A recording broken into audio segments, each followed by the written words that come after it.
for my whole life milked the story about how I fucking met you guys when I was a kid. I was such a diehard Motley Crue fan.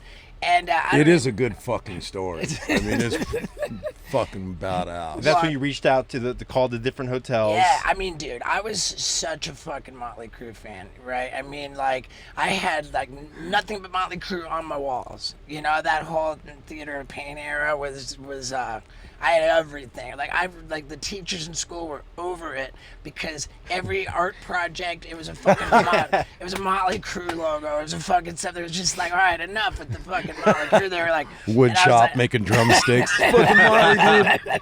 100%. And so yeah, when they came to town, I was like, dude, I found out that they were there. I saw on the news they were there before the day before the concert, and I'm like, fuck, man, that means they're here in a hotel. So I just looked in my albums and found out the name of their manager and just started calling every hotel in the Yellow Pages. Who thinks of that? Like, in my mind, I'm like, dude, that guy wins, because who would think of reading the actual liner notes on a record and go, oh, there's the fucking manager. Maybe they're under his name, or it's the group, the whole... Right. Yeah, the same person doing art projects for school on Motley Crue. Yeah, I guess so, man. Fucking A. But anyone that would decipher that at that age, like, that's some next level shit. How old were you? Well, thanks. I was 13. You should work for the fucking CIA, bro. Yeah, sure. Really? I was 13 at the time, and it's really cool that you say who would think that, because I can totally tell you where the concept came from. I was like big into like Little League baseball and shit. I was a super baseball fan, and I lived in England, but every summer I would come over to the States, and during the summer, part of the like going to the States for the summer, wherever we went, my dad would want to take me to a Major League Baseball game, and he would plan to, let's say we were in Boston, he would make sure that we were staying at the same hotel as the visiting team of the you know, that's cool. So I could hang out in the lobby and like get autographs from baseball players. So this is a genetic thing. Yeah, totally. A little bit, yeah. And when I was sitting there calling the hotels fucking for hours, my mom was just pissed, because back then there was no call waiting even. It wasn't even call waiting. Tying up the It was just lines. tying up the house phone. And she's like, what? Fucking, you're tying up the house phone for hours over here.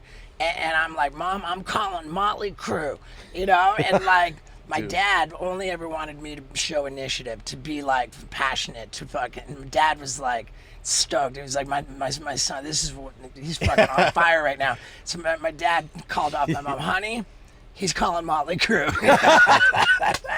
What city? Where were you living at the time? In Toronto. Toronto. Yeah, in Toronto. That's crazy, dude. And dude, like, this was the Girls tour. So it was 1987. The concert I went to was October 25th of 1987. I did all the calling hotels on October 24th. In the picture, dude, you can see the backstage pass taped to my fucking shirt. It says 1025. That's great. Fuck. Okay. Wow. So he's cheating. Do you even remember? I remember Toronto at that time? That show? I remember meeting him for sure. Really? For really? sure, yeah. Because it was just like, Oh, cool. No, because our tour manager, well, not our tour manager, our manager's brother, he hit us up beforehand. He's like, hey man, this fucking crazy kid called me in my room and told me that he's fucking literally called every single hotel in Toronto looking for us, and he's a massive fan, and like, and so I told him I'd bring him back to say hey to you guys. So I knew about it. That's great. But then when we met, I remember meeting him because he was like he is now. See, and nothing's changed. Hey, dude. Fuck, dude. Fuck yeah. But you know, fuck. And then that picture surfaces every once in a while. I see it, and I still fucking I get a big smile. Oh, dude. It's him when he's like 14. Like, Yeah, for sure. Yeah. I think you were 14. Right? I was 13. 13, 13, yeah. And he was like 17. Yeah, I know. Yeah, dude.